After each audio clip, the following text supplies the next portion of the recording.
سعد رفیق صاحب جو ہیں وہ بڑے ہی سینئر سیاستدان ہیں، اس کو آپ جس طرح مرضی گھما سکتے ہیں، جس طرح مرضی میں لے کے جا سکتے ہیں، لیکن میرا پھر بھی یہی گزارش ہے کہ خدا را یہ ملک ان چیزوں کا متحمل نہیں ہو سکتا، سب کو خواجہ سعد رفیق بننا چاہیے اور اس کو بات چیت سے مسئلے حل کرنے چاہیے۔ عمران خان صاحب جو وہ آپ کو دے گئے ہیں اس سے اجتناب بھی کرنا چاہیے۔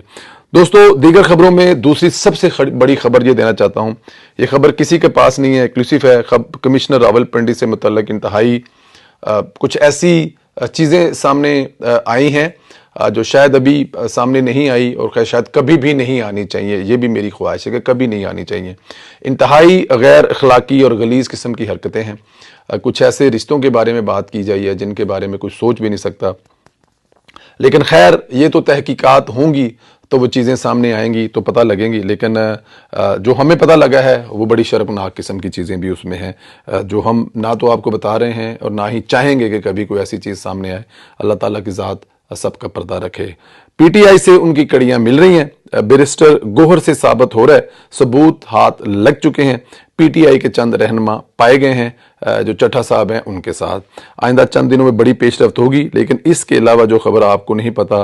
وہ جو چٹھا صاحب تھے وہ کرپٹ آفیسر تو تھے ہی، لیکن اخلاقی طور پہ بھی کچھ ان کے معاملات ایسے آ رہے ہیں کہ وہ اگر کہا جائے کہ اخلاقی طور پر بھی کرپٹ ہیں تو شاید غلط نہ ہوگا۔ انتہائی غلیظ کردار مطلب کہا جا رہا ہے، بس چھوڑ دیں اس کو، میں یہیں پہ چھوڑتا ہوں، مطلب میں اس پہ زیادہ نہیں کرنا چاہتا، جو میں کہنا بھی چاہتا ہوں وہ میری زبان ساتھ نہیں دیتی، آپ اس کو یہ سمجھ لیں، تو اس کو یہیں پہ رکھتے ہیں۔ بہرحال آپ کو چٹھا صاحب کے بارے میں مزید جو رابطے ہیں، جو ان کی کچھ کالز ہیں، ریکارڈنگ ہیں، جو میسیجز ہیں، وہ جیسے جیسے دن گزرتے جائیں گے آپ کے سامنے آتے جائیں گے اور آپ کانوں کو ہاتھ لگاتے جائیں گے، اور پاکستان تحریک انصاف کا جو دوسرا 2 نمبر چہرہ ہے وہ میرے خیال میں آپ کے سامنے آتا جائے گا۔ تو انتظار کریں، جلد مورلی بھی کرپٹ اور باقی بھی جو سارے کیس چل رہے ہیں جو نیب میں ہیں یا جو جہاں جہاں ہیں وہ بھی جلد آپ کے سامنے آنے والے ہیں اور پھر آپ اس کو دیکھیں گے۔ دوسری طرف حامد میر کو رانا ثناء اللہ نے تگڑا جواب دیا ہے۔ آپ کو یاد ہوگا کچھ عرصہ پہلے حامد میر نے رانا ثناء اللہ پر مسنگ بلوچوں کے قتل کا الزام لگایا تھا۔ حامد میر نے دعویٰ کیا تھا کہ میں نے 50 مسنگ بلوچوں کی فہرست رانا ثناء اللہ کو دی، اس کے بعد وہ انہوں نے چن چن کر مار دیے۔ یہ بہت بڑا الزام تھا۔ رانا ثناء اللہ نے اس الزام پر حامد میر کا اب جا کر محاسبہ کیا۔ حامد میر اپنی بات سے مکر گیا کیونکہ اس نے وہ ویڈیو اپنے یوٹیوب چینل سے ڈیلیٹ کر دی تھی، لیکن وہ ویڈیو رانا صاحب کو مل گئی، انہوں نے آج حامد میر کے منہ پر دے ماری اور جھوٹ ثابت کیا۔ رانا صاحب نے کہا تھا کہ حامد میر صاحب نے تو ہماری زندگیوں کو خطرے میں ڈال دیا تھا کچھ ایسی چیزیں کر کے، تو انہوں نے حامد میر صاحب نے ثبوت مانگا تھا کہ میں نے کب آپ کی زندگیوں کو خطرے میں ڈالا ہے، تو پھر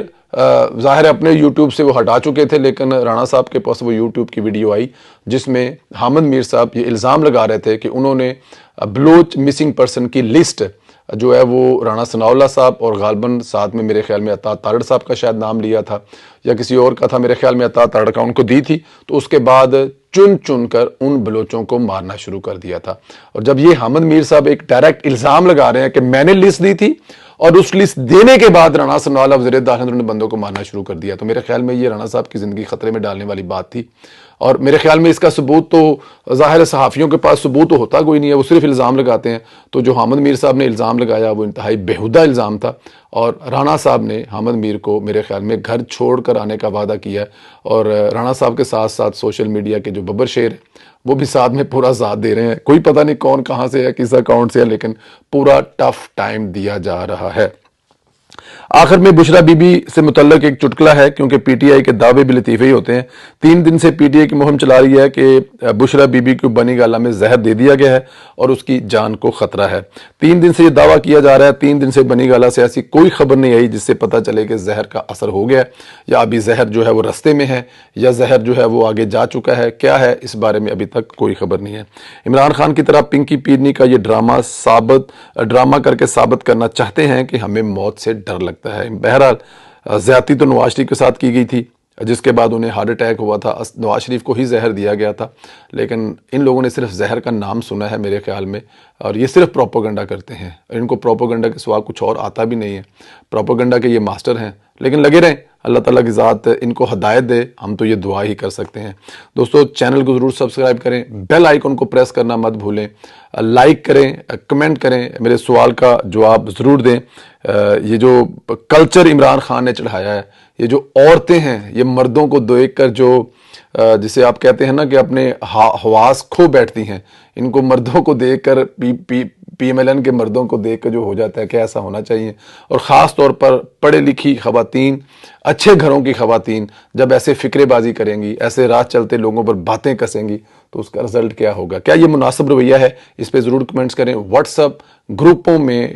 ویڈیو کو شیئر کرنا مت بھولیں، یہ بہت ضروری ہے۔ اپنا خیال رکھیں، اجازت دیں، آپ لوگوں سے پھر بات ہوگی۔ خدا حافظ۔